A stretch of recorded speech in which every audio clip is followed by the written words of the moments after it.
என் சார்பாக சொல்லப்பட்ட வார்த்தைகளுக்காக நான் நன்றி கூறுகிறேன். கர்த்தரை நான் கடந்த ஆண்டில் தானே இதே ஒரு சமயத்தில் ஜனவரி மாதம் 1ஆம் தேதி இந்த வைபவ ஆராதனை, இந்த ஆராதனை எங்கே நடந்தது என்றால் யாருக்கும் ஞாபகம் இருக்கும், நம்முடைய திருச்சபையை சார்ந்த பெல்ஸ்வில் அட்வென்ட் ஆலயத்தில் நடைபெற்றது. போதகர் அவர்கள் அருமையான போதகம் செய்து ஜெபத்தோடும் தபத்தோடும் கர்த்தரை மகிமை செய்து மகிழ்ச்சியோடு நாம் ஆலயத்திலிருந்து சற்று பிரிந்து உணவு அருமணமாக அங்கே இருந்த பொழுது சந்தோஷமாக ஹாப்பி மீல், மகிழ்ச்சியின் காலை உணவை, புது வருட காலை உணவை நாம் அறிந்து கொண்டிருக்கும் பொழுது நமக்கு பிரியமான தம்பி கிங்ஸ்லி அவர்கள் இடத்துல வந்து, அண்ணன் அடுத்த வருடம் இந்த நாளில் நீங்கள் பிரசங்கம் செய்ய வேண்டும் என்று இடத்தில் கேட்டார்கள், சொன்னார்கள். அவர்களுடைய சொல்லையும் அவர்கள் கேட்டுக்கொண்டதையும் அந்த நாளுக்கு ஆண்டவரால் என கொடுக்கப்பட்ட ஒரு பெரிய பரலோக சன்மானமாக கருதி, தம்பி கர்த்தருக்கு சித்தமானால் அது நடைபெறும். இப்பேற்பட்ட காரியங்கள், இந்த ஆராதனையின் வைபவங்களை நாம் ஏதோ தானே என்று எழுதக்கூடாது. ஒரு போதகர் என்ன சொல்வார் என்றால், these circumstances cannot be taken for granted. You can't take occasions of this kind for granted. ஏனோ தானோ என்று நாம் இவைகளை கருதலாகாது. இதோ நான் சென்று உங்களுக்காக வாசஸ்தலத்தை நான் ஆயத்தம் செய்து வருவேன் என்று சொன்னார் அல்லவா, அவர் செய்த ஆயத்தம். இந்த நாளில் நாம் கர்த்தருடைய ஆலயத்தில் புகுந்து, இந்த நேர்த்தியான ஆலயத்தில் நாம் பிரவேசித்து அவரை நாம் சேவிக்கவும், அவரை நாம் மகிமை செய்யவும், அவரை நாம் புகழவும், பாடவும், அவருடைய சத்தியத்தை கேட்கவும் இந்த வாய்ப்பு நமக்கு கிடைத்தது என்றால், இது ஏனோதானோ என்று சம்பவித்த ஒரு காரியம். அவர் நமக்காக இன்று பரலோகத்தில் வாசஸ்தலத்தை ஆயத்தம் செய்து கொண்டிருக்கும் இயேசு ரட்சகர், அவருடைய கிருபை தான் இன்றைக்கு நமக்கு இந்த அருமையான காலை நேரத்தில் இந்த வாய்ப்பை அதை உணர்ந்தவர்களாக மறுபடியும் நாம் ஜெபம் செய்வோம். இவரை நேசித்து பராமரித்துறை கர்த்தாவே, இந்த அருமையான காலை வைபவத்திற்காக நாம் துதிக்கிறோம் சுவாமி. வருட ஆரம்ப நாளில், ஆரம்ப வேளையில் உம்மை சோஸ்திரிக்கும் மனமாக நாங்கள் துதிக்கிறோம். ஆண்டவரே, சபையை ஆசீர்வதியும், குடும்பங்களை ஆசீர்வதியும், பிள்ளைகளை ஆசீர்வதியும். ஆண்டவரே, இந்த சபையின் நோக்கத்தை ஆசீர்வதியும். ஆண்டவரே, விசேஷமாக இந்த ஆராதனை எங்களுக்கு ஆசீர்வதி தருவது இயேசு கிறிஸ்து நாம் தாழ்மை வேண்டி கூறுவோம். யாவருக்கும் ஒரு உண்மையான ஒரு சாதாரண காரியம் தெரியும். வாழ்கிறது நம்ம அமெரிக்க நாட்டில் வாழ்வோம். நீங்க எந்த கடைக்கு போனாலும் சரி, சட்டையில் போடுற புத்தான்ல இருந்து செருப்புல அடிக்கிற ஆணி வரை என்ன சொல்லுது? Made in China. Made in China. அமெரிக்காவில் வந்து அமெரிக்க ஷர்ட்டை போடணும். எங்க அமெரிக்கா வரும்?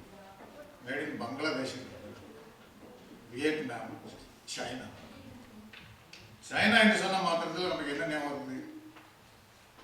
உலகத்திலே அதிகமான சொல்லுங்க ஜனத்தொகை. சொல்லுங்க, அப்ப என்ன ஜனத்தொகைன்னு சொல்லுங்க. யாருக்கது?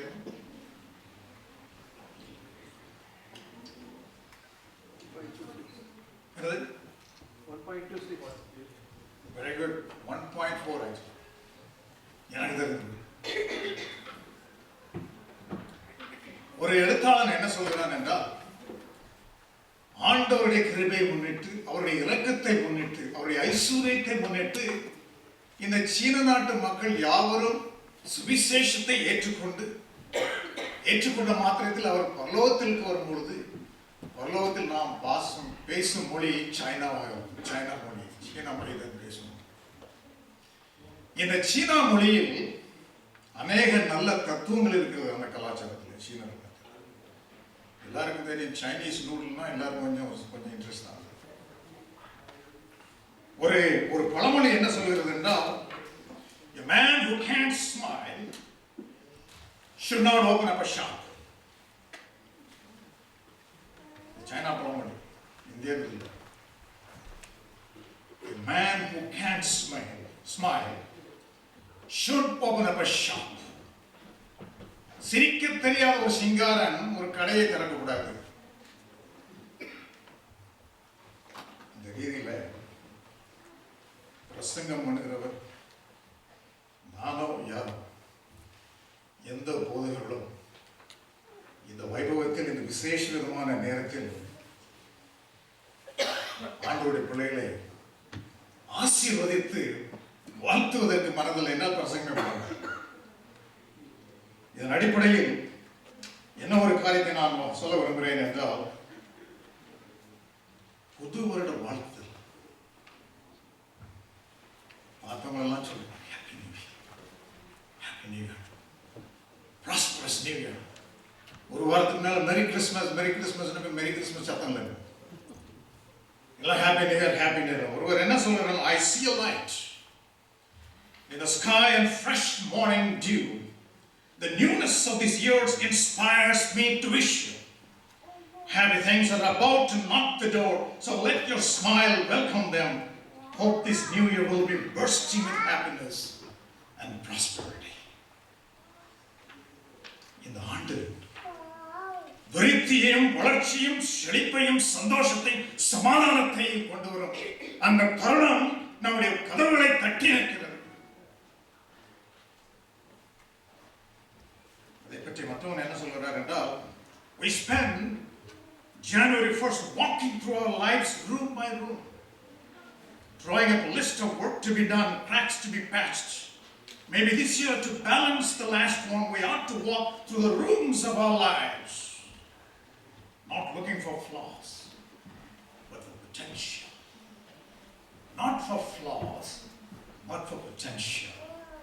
சம்பவிக்க சாத்தியமாக விதமாக இருக்கும் நல் காரியத்தை நாம் எதிர்பார்த்து நம்முடைய இந்த புது வருடத்தை ஆரம்பிக்க வேண்டும் என்று சொல்லப்படுகிறது. நான் சிறு வயதாக என்னுடைய பாலக நாட்களில் பிரகாசபுரத்தில் படித்துக் கொண்டிருந்த போது என்னுடைய 3வது வகுப்பு வாத்தியார் காலம் சென்று போன மதிப்பிற்கும் கனத்திற்கும் உரிய மிஸ்டர் பி யேசுதாஸ், அவருடைய குமாரன் இங்கே இருக்கிறார். அப்படி கொஞ்சம் சகோதரர் ஆண்ட்ரூ, இவருடைய தாப்பனார் தான் என்னுடைய 3வது வகுப்பு வாத்தியார், ஆசிரியர், கணக்கு வாத்தியார். பார்த்தா ஒரே பயம். யேசுதாஸ் சேர்னா பயம் தான். என்ன செய்வாங்கலாம், தலையில போட்டு டம்மு போட்டு வயிற்றுல கீழ்னா அவ்வளோதான், சத்தம் போட்டுக்கிட்டே என்ன பண்ண புரியாது. இவர்கள் எங்களுக்கு ஒரு காரியம் சொல்லி தந்தார்கள் என்றால், ஒரு வருஷத்தின் நாட்களை எப்படி நாம் ஞாபகத்தில் வைப்பது. வருஷத்துக்கு எத்தனை மாசம் சொல்லுங்க? 12 மாசம். இந்த 365 நாட்களுக்குரிய கணக்கு சொல்லி தருவாங்க. இந்த மாசத்துல 31, இந்த மாசத்துல 30ங்கிறத ஞாபகத்தில் வைக்கிறதுக்கு என்ன சொல்லியிருந்தோம், 3ஆம் படிக்க முடியுது. கிட்டத்தட்ட 48 வருஷத்துக்கு மேல ஒரு கதை இருக்கு. 48, அதுக்கு 50 வருஷத்துக்கு மேல வருது. கையெல்லாரும் இப்படி வைக்கணும். மொழி குழி, மொழி குழி, மொழி குழி, மொழி குழி. ஜனவரி மாசம் 31 குழி என்னது, பிப்ரவரி 28 29, மார்ச் 31 மொழி, ஏப்ரல் குழி, மாற்றி மாற்றி. ஆக மொத்தம் எத்தனை, ஒரு வருஷத்துக்கு எத்தனை நாட்கள் சொல்லுங்க.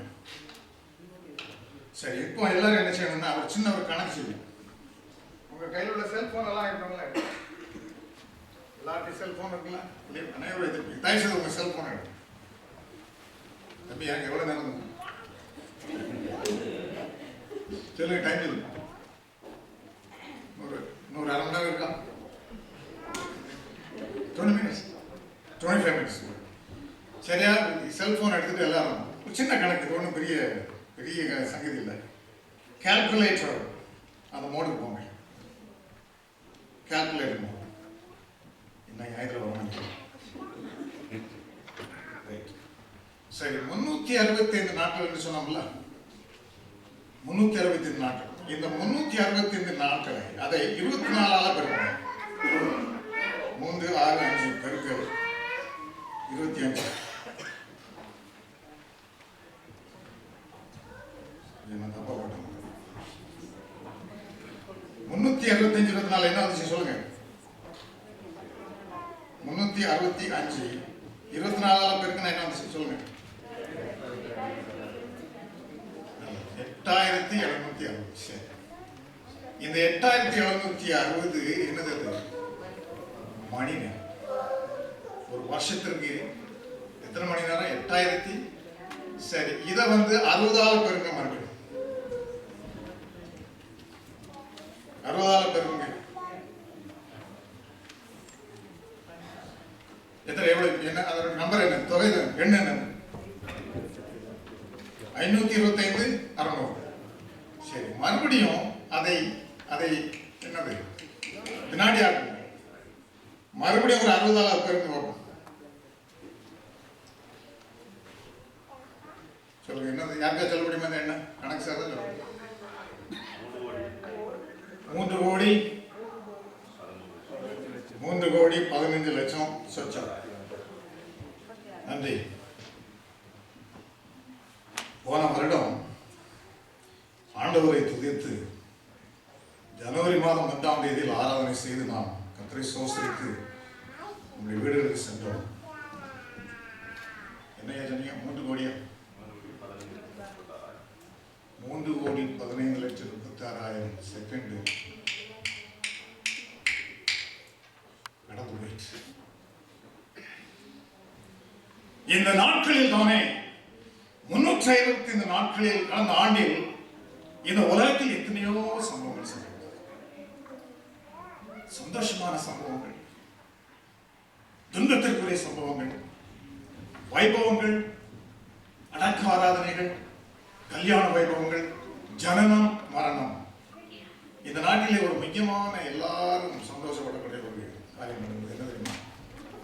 செப்டம்பர் மாதம் 26ஆம் தேதி போன வருடம் ஒரு நல்ல காரியம் நடந்தது. யாரும்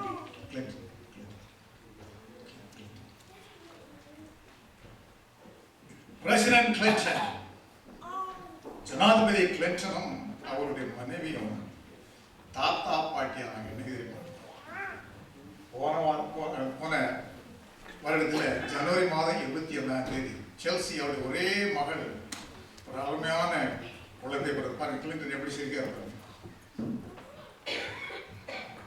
முக்கியமான ஒரு காரியம், பெரிய சந்தோஷத்தை அவர்கள் குடும்பத்திற்கு கொண்டது. அமெரிக்கர்கள் அநேகர் இதை கண்டு இதை அறிந்து சந்தோஷப்பட்டார்கள். அதற்கு ஒரு வாரத்திற்கு பிறகு, இந்த சிறுபிள்ளை பிறந்தது ஒரு வாரத்திற்கு பிறகு, இந்த அம்மா மிஸ்ஸஸ் ஹிலரி கிளின்டன் அம்மா ஒரு இடத்துல பேசும்பொழுது ஒரு ஒரு ஒரு ஸ்திரீ சொன்னாங்க, you look so beautiful, you look so beautiful. அப்போ அவங்க என்ன சொன்னாங்க? It's a grandma glow. பாட்டியாகிவிட்டு அதனுடைய முக பொலிவு என்று சந்தோஷமாக சொன்னார். அதே சமயத்தில் இந்த வாரத்தின் நாட்களில் நாம் என்ன கேட்கிறோம்? ஆகாய விமானத்தின் ஆபத்தினால் எத்தனை பேருடைய வாழ்நாட்கள் முடிவுக்கு வந்தது. எத்தனை பேர் சமீபத்திலே நடந்த இந்த விபத்துகளில் கிட்டத்தட்ட 700 பேர் அவர்கள் வாழ்க்கையை இழந்து அநேக குடும்பங்களில் சஞ்சலம் வந்தது. ஒரு எழுத்தாளர் என்ன எழுதுகிறான் என்றால், நமக்கு கொடுக்கப்பட்ட நாள் 25,000 சில்லறை. வேதாகமத்தின்படி 70 நாட்கள். இந்த நாட்களில் நமக்கு சம்பவிப்பது என்ன? நம்முடைய நிலைமை என்ன? யோபு பக்தன் அவர் அதை எப்படி எழுதுகிறார் என்றால், மாயையான மாதங்கள் என்னுடைய சுதந்திரமாகி சஞ்சலமான ராத்திரிகள் எனக்கு குறிக்கப்பட்டது. 2014ஆம் ஆண்டில் அநேகர் சந்தோஷப்பட்டார்கள். ஆனால் ஆயிரக்கணக்கான லட்சக்கணக்கான மக்களுடைய நாட்கள் எப்படியாக இருந்தது? நான் படுத்துக் கொள்கிற போது எப்பொழுது எழுந்திருப்பேன், ராக்காலம் எப்பொழுது முடியும் என்று சொல்லி கிழக்கு விளக்கு மட்டும் அரண்டு புரண்டு கொண்டிருந்தேன். என் மாம்சம் பூச்சிகளினால் பட்சிக்கப்படுகிறது. என் நாட்கள், யோபு பக்தன் என்ன சொன்னாங்க? என் நாட்கள் நெசவு செய்வனுடைய தரியின் வேட்டை போல் கடந்து போகிறது. Shuttle of a weaver, எரிகிற நாடவை போல் கடந்து ஓடுகிறது. நேற்று என்ன நடந்தது? இளம் தாய் குழந்தையோடு வால்மார்ட்டுக்கு சென்ற நடந்தது என்ன? 2 வயசு பிள்ளை, 2 வயசு பாலன் இருந்த பையில இருந்த துப்பாக்கி எடுத்து விளையாண்டதுல சொந்த தாய், 29 வயது தாய், 2 வயது மகன் பைப்பில் இருந்த துப்பாக்கி கை வச்சிருக்காங்க.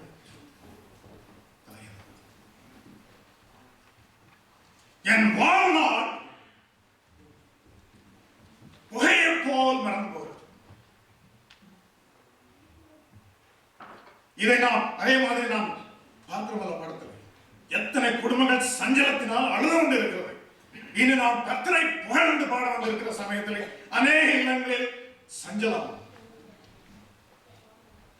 இவைகளுக்கு நாம் என்ன பதில் சொல்ல முடியும்? இப்பேற்பட்ட நேரங்களில் இப்பேற்பட்ட குடும்பங்களுக்காக பரமண்டலங்களில் எங்கள் பிதாவே, உம்முடைய நாமம் பரிசுத்தப்படுவதாக, உம்முடைய ராஜ்யம் வருவதாக என்று ஜெபிக்கிறோம். ஆண்டவருடைய ராஜ்யம் வர வேண்டும். அந்த ராஜ்யம் வரும் நாள் தான் இந்த தொல்லைகள் எல்லாம். இந்த நாளிலே, இந்த வருஷத்தின் முதலாம் நாளிலே இந்த ஆலயத்தில் உள்ள நாம் கர்த்தரை சேவிக்கிறோம் என்றால் ஆண்டவருடைய ராஜ்யம் சீக்கிரம் வர வேண்டும். அதற்காக நாம் ஜெபம் செய்ய வேண்டும். அதற்காக அதை நாம் வாஞ்சை கொள்ள வேண்டும். நம்முடைய இதயங்களில் நம்முடைய தியானமும் நம்முடைய சிந்தையும் நம்முடைய சுவிசேஷ செயலும் எதுவாக இருக்கணும்? ஆண்டவரே, உம்முடைய ராஜ்யம் சீக்கிரமாக வருவதாக. ஏனென்றால் என்னுடைய வாழ்நாள் நிசவை போல், நிசனுடைய எந்திரத்தை போல் மறந்து போகிறது.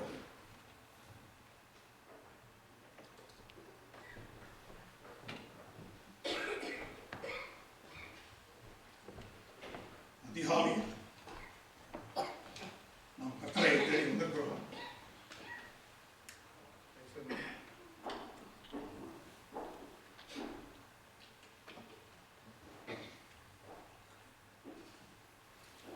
ஆபிரகாம்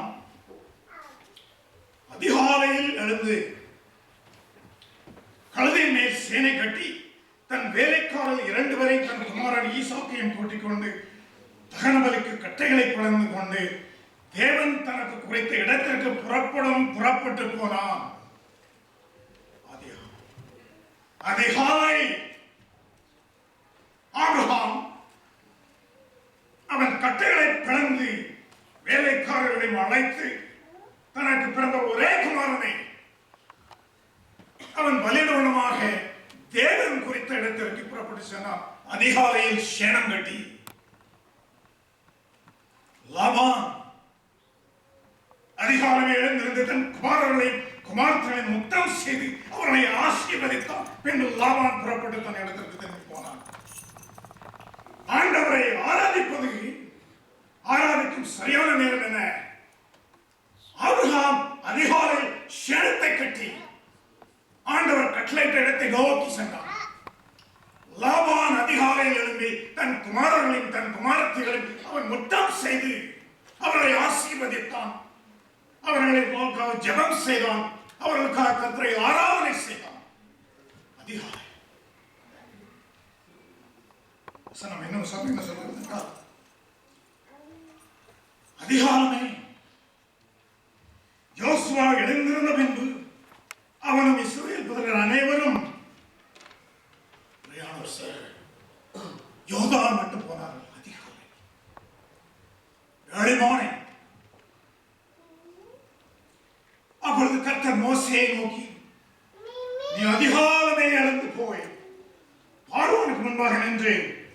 எனக்கு ஆராதனை செய்ய என் ஜனங்களை அனுப்பிவிடு என்று கட்டளைகள். அதிகாரியுடைய அருமையா இருந்தீர்களா? அதிகாரியில் சென்ற இடத்தில் ஈசாக்கை பலியிடமாக சென்ற இடத்தில் எருசலேம் தேவாலயம் கட்டப்பட்டது. இன்று அதிகாலமே நாம் கர்த்தரை சேவிக்க வந்திருக்கிறோம் என்றால் என் ஜனங்கள் எனக்கு ஆராதனை செய்ய நீ பார்வோன் முன் சென்று நில்.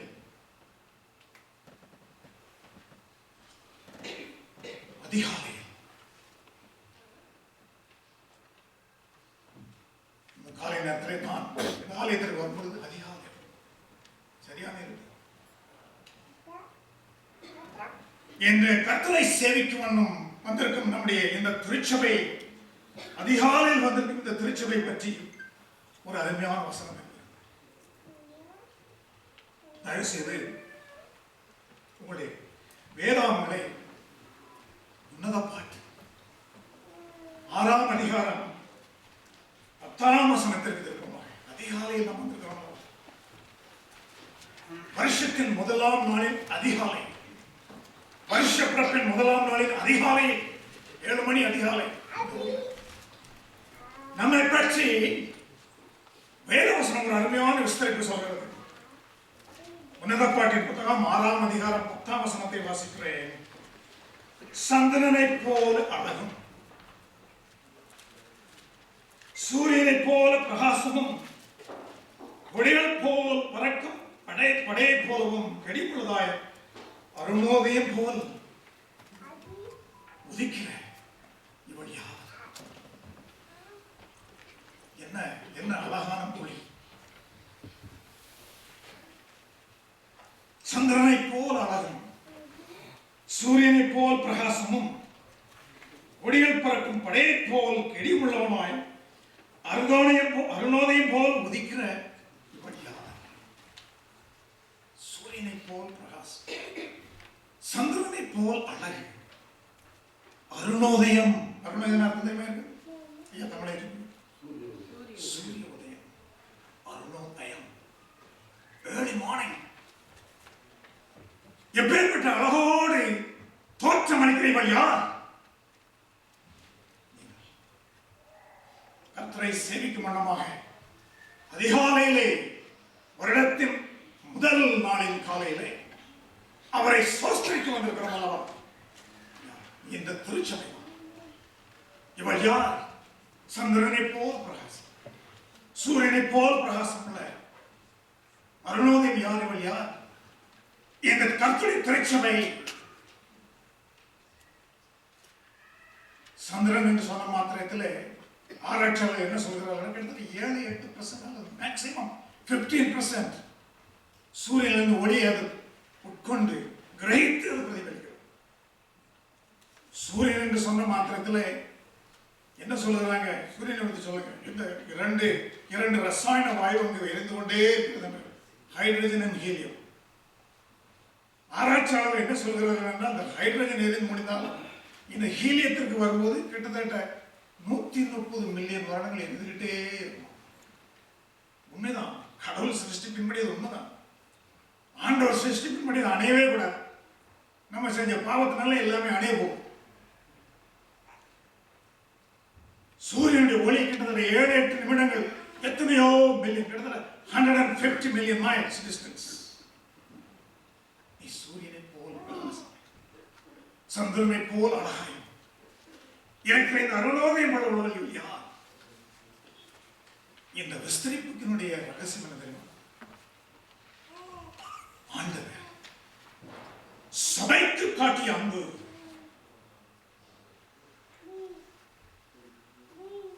நயகரா ஃபால்ஸ்க்கு யாரெல்லாம் நயகரா ஃபால்ஸ் பார்த்தவங்களாம் கைது. சந்தோஷம். நம்ம அநேகர் நயகரா ஃபால்ஸ் பார்த்துருக்கோம். கனடா சைட் அதனுடைய வடிவம் ஹாட் ஷூன்னு சொல்லுவோம். அமெரிக்க பக்கத்தில் உள்ளது ஒரு பகுதியை பார்த்தா பிரைடல் வேல் அப்படின்னு சொல்லுவோம். அழகாக இருக்கும். இந்த காலத்தில் ஒரு தமிழ் பாட்டில் குற்றால அறிவில் போல் குளித்தது போல் இருக்குது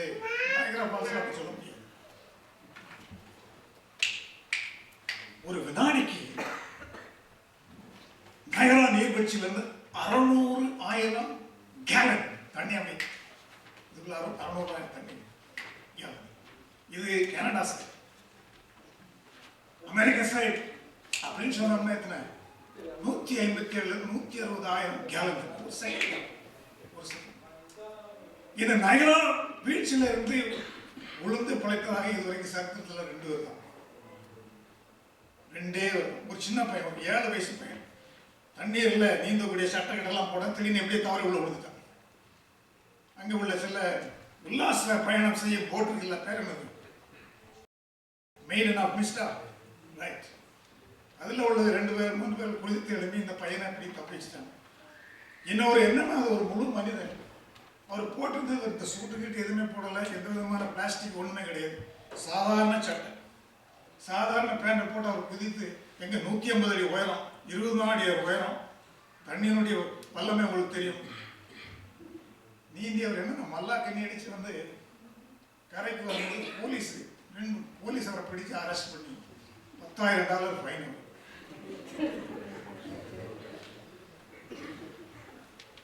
ஒரு எழுத்தாளர் என்ன சொல்லுறாங்க, கடந்த 12,000 ஆண்டு, இதை நம்ம ஒத்துக்கொள்ள வேண்டிய அவசியம், விஞ்ஞானுடைய கருத்து, 12,000 ஆண்டுகள் இந்த நயரா நீர் பிடிச்சி தண்ணீர் வந்துகிட்டே இருக்கு. நான் சொன்னேன், அந்த அளவுக்கு வந்துகிட்டே இருக்கு.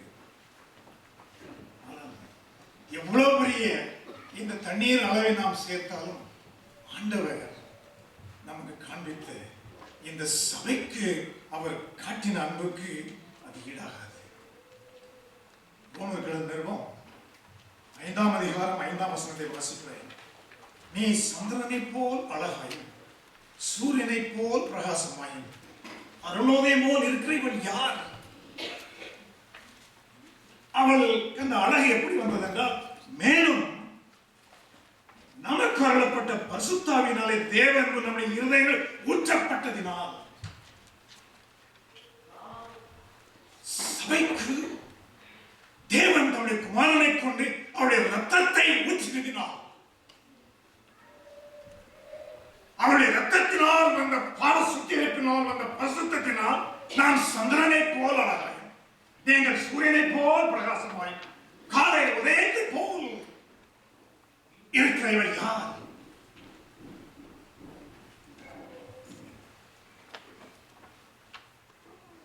எப்படி ஆண்டவர் இந்த அன்பை காட்டினார்?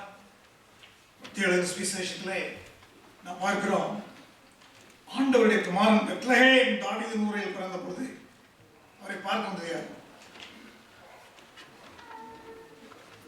மத்தேயு சுவிசேஷம் வாசிக்கிறோம். முக்கியமான ஒரு செய்தி, ஏரோது ராஜாவின் நாட்களில் யூதேயாவில் உள்ள பெத்லகேமிலே இயேசு பிறந்த பொழுது கிழக்கிலிருந்து சாஸ்திரிகள் எருசலேமுக்கு வந்து, எங்கிருந்து வந்தாங்க? கிழக்கிலிருந்து சாஸ்திரிகள் எருசலேமுக்கு வந்தார்கள். இந்த சாஸ்திரிகளை பத்தி நமக்கு என்ன தெரியும்?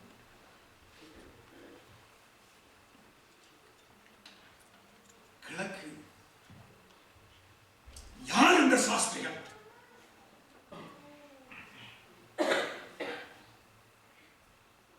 எஸ்தர் புத்தகத்தை வாசிப்போம் என்றால், ஒரு ராஜாவின் காலத்தில் 127 நாடுகளுக்கு அந்த அரசாட்சி எத்தியோப்பியாவில் இருந்து இந்தியா மட்டும், இந்தியாவில் இருந்து எத்தியோப்பியா. யார் இந்த சாஸ்திரிகள் என்பது ஒரு முக்கியமான கேள்வி. இவர்கள் ஆண்டவரை, அவர் பிறந்திருக்கிறார், ரட்சகர் பிறந்திருக்கிறார் என்ற செய்தி அவர்கள் கிடைத்த மாத்திரத்தில் அவர்கள் கிழக்கிலிருந்து, கிழக்கு இங்க இருக்குது, பாரசீகம், பெர்சியன், மேக்கிங் இருக்குது, எங்கிறது பலஸ்தீனா, கிட்டத்தட்ட 800 to 900 மைல். இவர்கள் நடத்தி வந்தது என்னது? நட்சத்திரம். இது சாஸ்திரிகள் யார்? நேபுகாத்நேச்சார் நாட்டிலே தானியேல் அவருடைய இளம் பிராயத்தில் கைதியாக இருந்த நாட்களில் நேபுகாத்நேச்சார் கண்ட சொப்பனத்திற்கு ஒருவரும் அர்த்தம் சொல்ல முடியாத நேரத்தில் நேபுகாத்நேச்சார் ஆரேகு என்றவனுடைய சேவைக்காரனை கூறி அத்தனை ஜோசியக்காரர்கள், அத்தனை வித்தைக்காரர்கள், அத்தனை அறிஞர்களையும் அத்தனை கலைஞர்களை கொலை செய். தானியேல் தீர்க்கதரிசனம் 2 அப்ப என்ன? தானியேலை கொலை செய்வதற்காக அவர் வதையை தூக்கினார். தானியேல் கேட்டுக்கொண்டது என்ன? எனக்கு கொஞ்சம் தவணை. அது மாத்திரமல்லாமல் தானியேல் என்ன செய்தார் என்றால், நீங்கள் யாரையும் கொலை செய்ய வேண்டாம் என்று மன்றாடினார். தானியேல் 2ஆம் அதிகாரம் 24ஆம் வசனம். இது எப்போ? கிமு 600ஆம் ஆண்டுகளில். நீங்கள் யாரையும் கொலை செய்யலாக. எந்த விஞ்ஞானிகளும், எந்த ஞானிகளும், எந்த ஜோசிக்காரர்களும், எந்த சாஸ்திரிகளும் கொலை செய்யப்படலாகாது. தவணை கொடுக்கவும்.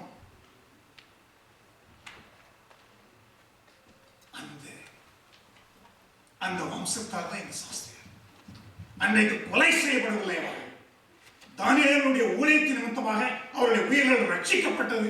அந்த சந்ததியார் பாபிலோனில் சேவை செய்தார்கள், மேதிய பெர்சியாவில் சேவை செய்தார்கள்.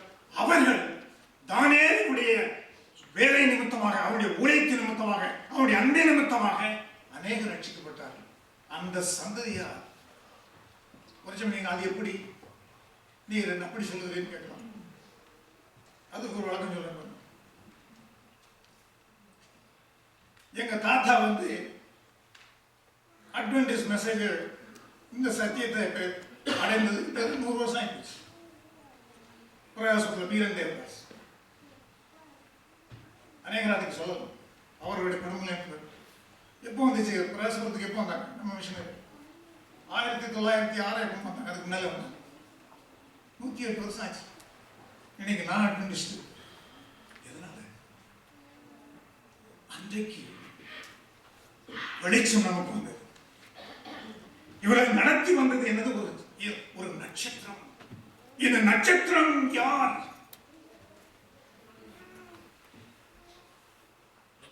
யாத்ராமத்தின் நாட்களிலே அவர் பகலுக்கு மேகஸ்தம்பமாகவும் இரவுக்கு அக்னி ஸ்தம்பமாகவும் அவரை வளர இருக்கிற கர்த்தர். அந்த கர்த்தரான் இந்த நட்சத்திரம்.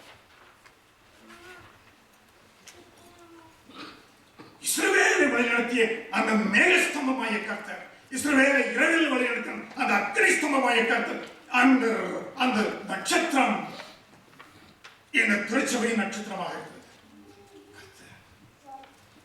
அவரைத்தான் இன்று நாம் ஆராதிக்க வந்திருக்கிறோம். ஏன் அவரை ஆராதிக்க வேண்டும்? உலகத்திலே எத்தனையோ சங்கதிகள் நடந்திருக்கிறது. ஆனால் இன்றைக்கு நாம் ஸ்தோத்திரம் செலுத்த கடமைப்பட்டிருக்கிறோம். யாத்ராகமம் உபாகமம் 32ஆம் அதிகாரத்திலே என்ன வசனத்தை வாசிக்கிறோம்? உபாகமம் 32ஆம் அதிகாரம். தயவு செய்து எடுத்தவர்களை வாசிக்கலாம். 9ஆம் வசனத்தை வாசிக்கிறோம். உபாகமம் 32ஆம் அதிகாரம் 9ஆம் வசனம்.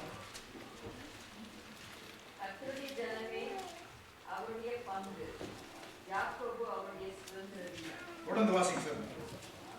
10ஆம் வசனம்.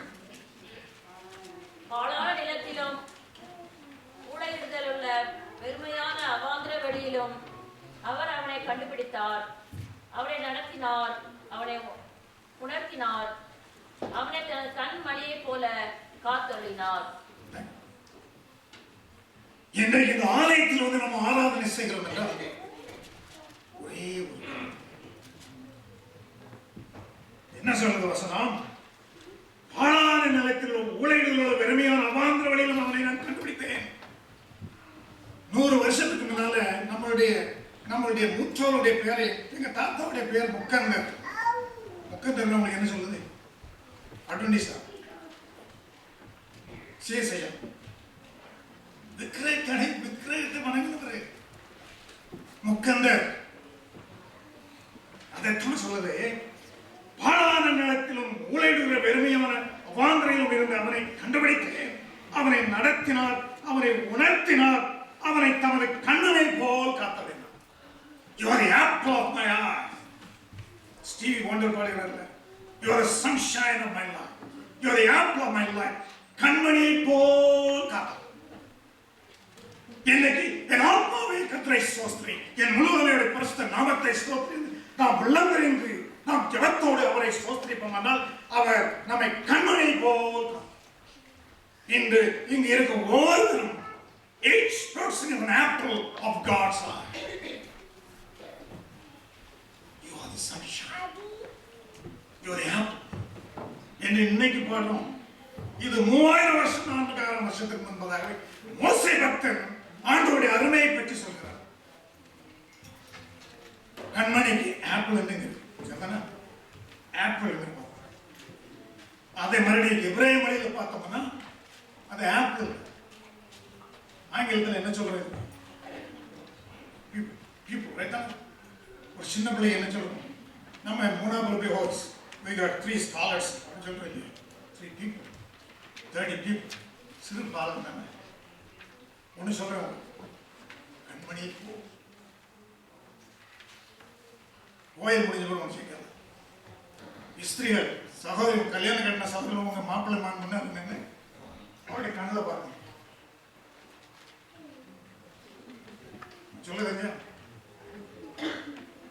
மாப்பிள்ளை மாதிரிலாம் உங்க மனைவி மாறு முன்னால கண்ணில் பாருங்க. என் மனைவி முன்னால் நான் பார்த்தா என்னுடைய உருவத்தை அவருடைய கண்ணில் பாருங்க. தெரியுமா? மனைவாரம் உங்களுடைய புருஷன் முன்னாலே பார்க்கும்போது உங்களை உங்க புருஷன் கண்ணில் பார்ப்பீங்க. எப்படி எதுவும் சின்ன ஒரு அந்த காரணத்தை முன்னிட்டு தான் ஆண்டவருடைய கண்களில் நாம் அவருடைய மணியாக இருக்கிறோம். அதற்காக என் ஆத்மாவே கர்த்தரை ஸ்தோத்திரி. அவர் செய்த சகல உபகாரங்களையும் மறவாதே. பரமண்டலங்களில் இருக்கிற பிதாவே, உம்முடைய நாமம் பரிசுத்தப்படுவதாக, உம்முடைய ராஜ்யம் வருவதாக, உம்முடைய சித்தம் பரமண்டலத்திலே செய்யப்படுவது போல பூமியிலும் செய்யப்படுவதாக என்று நாம் ஜெபிக்கிறோமே. அந்த ஜெபத்தினுடைய காரணம் ஆண்டவர் உங்களையும் என்னையும் உலகத்தில் எத்தனை காரியம் நடந்து போச்சு. இன்றைக்கு கர்த்தருடைய கண்களில் நீங்கள் கண்மணி. நான் அவருடைய கண்களில் அவருடைய கண்மணி.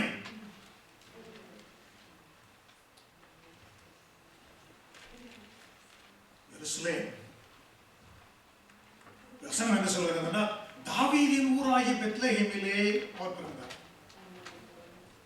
இஸ்ரவேலை ஆட்சி செய்த தாவீது எருசலேமில் இருந்து அவர் ஆட்சி செய்தார். எருசலேமுக்கும் பெத்லகேமுக்கு எவ்வளவு தூரம் தெரியுமா? யாருக்கு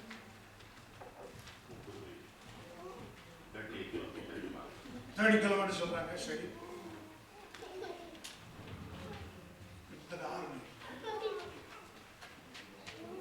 6000 மைல் கிடையாது, 600 மைல் கிடையாது, 60 மைல் கிடையாது, 6 மைல். எத்தனை ஒரு போய் பார்த்தாங்க? ஆண்டுகளாக நூற்றாண்டுகளாக பூசை செய்து ஆசாரிய வேலை செய்து மேசியா என்று பஸ்கா பண்டிகை செலுத்திய ஒரு ஆசாரிய கூட போய் பார்த்தாங்க.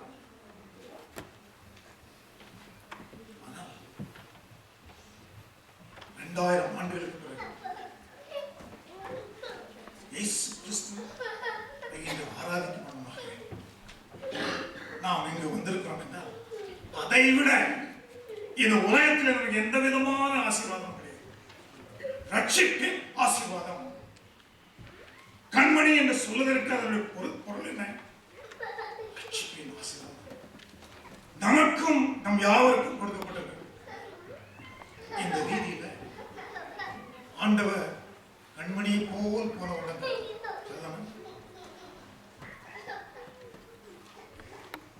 இந்த வருட நாட்டில் கண்மணியை போல் நாம் காட்ட வேண்டும். இதற்காக நாம் அவரை சுஸ்தரித்து வாழ்ந்து, ஆண்டவரை எங்களை ஆசீர்வதியும், எங்களை ரட்சித்தருளும், எங்களுடைய ஜீவனை நிலைநாட்டியருளும், உடைய சத்தியம் எங்களுடைய உள்ளத்திலே இருப்பதாக சுவிசேஷத்திற்கு நாங்கள் எழும்பி பிரகாசிக்க வேண்டும். இந்த நாளிலே எல்லாருமே பொருத்தனை செய்வோம். போன வருஷம் என்ன பொருத்தனை செஞ்சவங்களுக்கு தெரியாது. ஒரு பொருத்தனை என்னன்னா எல்லாம் பைபிள் வாசிச்சிருக்கோம், பைபிள் வாசி முடிச்சிருக்கோம். பொருத்தனை இந்த மாதிரி இதில் 3 ரகம் இருக்கு. The longevity, the prosperity and peace. Longevity, prosperity and peace. இந்த longevity-ங்கிற இந்த தரத்தின் கீழ வந்து நம்ம எல்லாம் என்ன சொல்ல தெரியுமா? இனிமேல் சோப்பரிச்சியை சாப்பிடக்கூடாது, வெள்ளை அரிசி தான் சாப்பிடணும். இனிமேல் என்னாலும் நான் ஜிம்னாஸ்டிக்கு போயிடுவேன். ஒருத்தர் என்ன சொன்னாருன்னா, நான் எப்படியாவது இந்த வருஷம் 20 புஸ்தகம் வாசிப்பேன். இந்த வருஷம் முடிகிறப்ப ஜனவரி 1 சொன்னார், டிசம்பர் 30 20 புஸ்தகம் கட்டாயம் வாசிப்பேன். வருஷம் முடிஞ்சு போச்சு. அப்ப என்ன சொன்னார் தெரியுமா? இந்த வருஷம் எப்படியாவது 10 புஸ்தகம் வாசிச்சிட்டேன். 10 புஸ்தகம் கட்டாயம் வாசிப்பேன். வருஷம் முடிஞ்சு போச்சு. ஒன்றும் தெரியல. இல்லை பரவாயில்ல, இந்த வருஷம் எப்படியாவது 5 புஸ்தகம் வாசிப்பேன். வருஷம் முடிஞ்சு போச்சு. கடைசியில் என்ன சொன்ன, இந்த வருஷம் எப்படியாவது நான் ஏர்போர்ட்ல உட்காந்து ஒரு புஸ்தகம் வாசிப்பேன். ஒருத்தர் என்ன சொன்னார்னா, ஆண்டவரே நான் பாண்டாவுக்கே நான் புருஷனாக இருக்க வேண்டும் என்ற பொருத்தனை 6 வருஷம் கழித்து பிறகு பாண்டா வந்து ராண்டாவை மாறிடுச்சு. ஒருத்தர் என்ன சொன்னார்னா, இந்த பொருத்தனையே தேவையில்லை. இன்னொருத்தர் என்ன சொன்னார்னா, இனி வந்து சலவை ஸ்தலத்திலே போய் ஆண்டவரமில்ல, இந்த சலவை தளத்திலே போய் துணி துவைக்கிற தொழிலே கிடையாது. வருஷம் மாசத்துல 6 நாள் போனேன்னா இந்த ஒரு தடவை தான் போவேன். மற்ற நாளெல்லாம் ஒரே சென்டென்ஸ் விடுவேன். பொருத்தனை. இன்னொரு என்ன சொன்னாங்க, இந்த பொருத்தனையே கிடையாது வாழ்க்கை. நான் எப்போ பார்த்து இனி வந்து டேனியல்ஸ் டயட் கிடையாது, டெய்லி நேபுகாத் நேச்சர் டயட் தான். டெய்லி இறைச்சி தான், பருப்புலாம் கிடையாது, பருப்பும் கிடையாது, மரக்கறியும் கிடையாது, மாட்டுக்கறி டெய்லி. ஏன்னா பொருத்தனை பண்ணி பண்ணி பிரயோஜனம் இல்லையே. டெய்லி ஐஸ்கிரீம் தான், பருப்பு கிடையாது, ஒரே கோகோ பீன்ஸ் தான். எந்த பொருத்தனையை நாம் எடுத்துக்கிடலாம். எந்த பொருத்தனை நீங்க எடுங்க. ஆனால் ஆண்டவருக்காக இன்னைக்கு நீங்க எடுக்க வேண்டிய ஒரு பொருத்தனை என்ன தெரியுமா? ஏசாயா தீர்க்கதரிசி புத்தகம் 60ஆம் அதிகாரம் வாசிக்கப்பட்ட வசனங்களை வாசிப்போம். ஏசாயா தீர்க்கதரிசி புத்தகம் 60ஆம் அதிகாரத்திலே நாம் வாசிக்கிறோம். எழும்பி பிரகாசி, உன் ஒளி வந்ததே, கர்த்தருடைய மகிமை உன்னை உதிக்கிறது. இன்னைக்கு நீங்க இறைச்சி கறி சாப்பிடுவேன், பருப்பு கறி தான் சாப்பிடுவேன், மரக்கறி சாப்பிட மாட்டேன், சட்டையை துவைக்க மாட்டேன், குளிக்க மாட்டேன், குளிப்பேன், எக்ஸசைஸ் பண்ணுவேன் பண்ண மாட்டேன், இதெல்லாம் ஒண்ணு கிடையாது. ஆண்டவருக்கு உகந்த ஒரு பெரிய பொருத்தனை இந்த முதலாம் நாளில் நீங்களும் நானும் செய்ய வேண்டியது, ஆண்டவருக்காக நான் எழுந்து பிரகாசிப்பேன். தானியேல் ராஜா அந்த நாளில் எழுந்து பிரகாசித்தான். ஆத்துமாக்களை கொண்டிருக்கிறவர்கள் அவர்கள் நட்சத்திரத்தை போல் பிரகாசிப்பார். தானியேலை நினைப்பார்கள். அந்த நாள் மட்டும் நீ காத்தனே, ஆண்டவருடைய ராஜ்யத்திற்காக நான் ராஜ்யத்தை நான் சுதந்திரித்துக் கொள்ள வேண்டும் என்றால் நான் எழும்பி எழும்பி பிரகாசிக்கிறவர்கள் இந்த கர்த்தருடைய ஒளியில் நடக்க வேண்டும். எழும்பி பிரகாசி. ஏன் எழும்பி பிரகாசிக்க வேண்டும்? அது கர்த்தருடைய கட்டளை, அது கர்த்தருடைய கற்பனை, அது கர்த்தருடைய வசனம். எழும்பி பிரகாசிக்க வேண்டும். முதலிலே வசனத்தில் ஒரு கேள்வி கேட்டாங்களோ, நீ சந்திரனை போலும் நீ சூரியனை போல் பிரகாசிக்கிறாய், அருணோதயம் போல உள்ளவர்கள் யார்? யார் தெரியும்? 62ஆம் அதிகாரம் ஏசாயா தீர்க்கதரிசி புத்தகம் 62ஆம் அதிகாரத்தில் நான் வாசிக்கிறேன்.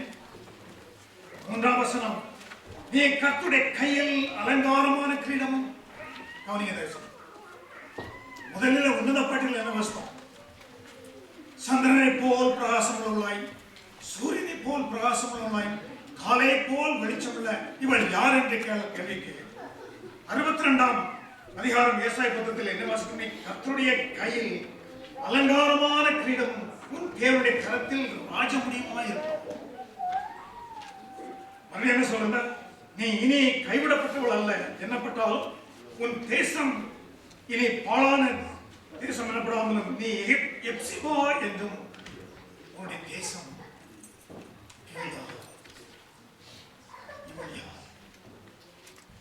அது 11 உன்னுடைய பேர் எப்சிபா, உன்னுடைய பேர் நியூலா. நீ வாக்குப்பட்டவள், நீ வாழ்க்கைப்பட்டவள், நீ விதவை அல்ல, நீ கைவிடப்பட்டவள் அல்ல. எப்சிபா, பியூலா, நீ எழும்பி பிரகாசிப்பாய். உன்னுடைய இடங்கள் ஆசீர்வதிக்கப்படும், உன்னுடைய இல்லங்கள் ஆசீர்வதிக்கப்படும். கடவுள் உன்னை அதிகமாய் ஆசீர்வதிப்பார். பியூலாவே, எப்சிபாவே, இந்த பெயர் நமக்கு இன்று கொடுக்கப்படுகிறது. ஆண்டவருக்காக எழும்பி பிரகாசிப்போம். ஒரு பொருத்தனை நாம் செய்ய வேண்டும். அவருக்காக நான் எழும்பி பிரகாசிப்பேன்.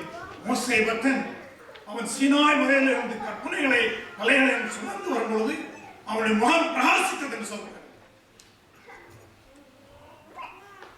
கர்த்தருடைய தீர்க்கதரிசி, கர்த்தருடைய தொண்டன் மோசே சீனாய் மலையிலிருந்து வரும்போது அவனுடைய முகம் பிரகாசித்தது. உங்களுடைய முகம் பிரகாசிக்கணும், உங்களுடைய குடும்பங்கள் பிரகாசிக்கணும். ஆண்டவருடைய கற்பனை இந்த உள்ளத்தில் ஏற்றப்பட வேண்டும். ஆண்டவருடைய வசனங்கள், அவருடைய கட்டளைகள், அவருடைய பிரமாணங்கள் என்னுடைய உள்ளத்தில் என்னவெல்லாம் பிரகாசிக்க முடியாது. முகம் பிரகாசிப்பது என்று மோசே எங்க இருக்கிறார்? மோசே எங்க இருக்கிறார்?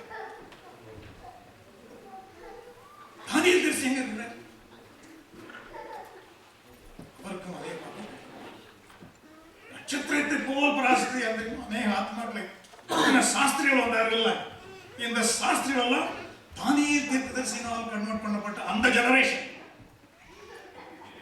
பாபிலோன்ல இருந்து மேதியா பெர்சியா கடந்த 600 ஆண்டுகளுக்கு பிறகு இயேசுவாளனை அவர்கள் சந்தித்து அவர்களை நடத்தியதெல்லாம் நட்சத்திரம். எனக்கு அன்பார்ந்த விசுவாசம், வனாந்தரத்தில் நடத்திய மேகஸ்தம்பம் உங்களுக்கு வழி நடக்கும். கர்த்தர் என்று அழைக்கப்பட்ட அக்கினி ஸ்தம்பம் இந்த நாட்டில் உங்களை நடத்த போகிறது.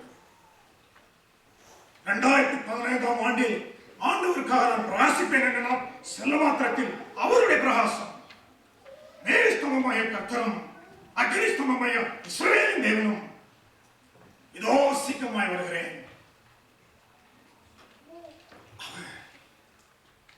உங்கள் முன் செல்வார். அக்கினி ஸ்தம்பம் இஸ்ரவேலுக்கு முன் சென்றதை கர்த்தர் முன் சென்றார். மேகஸ்தம்பம் முன் சென்றதை கர்த்தர் முன் சென்றார். நம்முடைய நாட்கள் பெயர் போல் இருந்தாலும் ஒரு நாள் வரும், அந்த நாளில் நாம் ஆண்டவரை செய்வோம். கடைசியாக வசனத்தை வாசிக்க விரும்புகிறேன். வெளிப்படுத்தின விசேஷம், வெளிப்படுத்தின விசேஷத்தில் ஒரு முக்கியமான வசனம் இருக்கிறது. நகரத்திற்கு 21ஆம் அதிகாரம் 23ஆம் வசனத்தை வாசிக்கிறேன். நகரத்திற்கு வெளிச்சம் எடுக்க சூரியனும் சந்திரனும் அதற்கு வேண்டுவதில்லை. தேவனுடைய மகிமையே அதை பிரகாசித்தது. ஆட்டுக்குட்டியானவரே அதற்கு விளக்கு.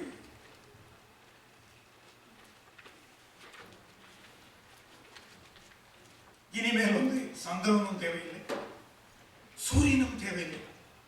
தேவனுடைய மகிமையாகி ஆண்டவராய் இயேசு கிறிஸ்துவே அதனுடைய விளக்கு. அவர் உங்களுடைய விளக்காக இருந்தார். 2012ஆம் ஆண்டிலே ஆண்டவராய் இயேசு கிறிஸ்து மேகஸ்தம்பமாய் கர்த்தர், அக்கினி ஸ்தம்பமாய் கர்த்தர், நகரத்தின் விளக்காய் இயேசு கிறிஸ்துவானவர் அவர் உங்களை பிரகாசிக்க செய்வார். தேவன் தாமே அப்பேற்பட்ட பெரிய கிருபைகளையும் ஆசீர்வாதங்களையும் நம் யாவருக்கும் கட்டளையிடுவார்கள்.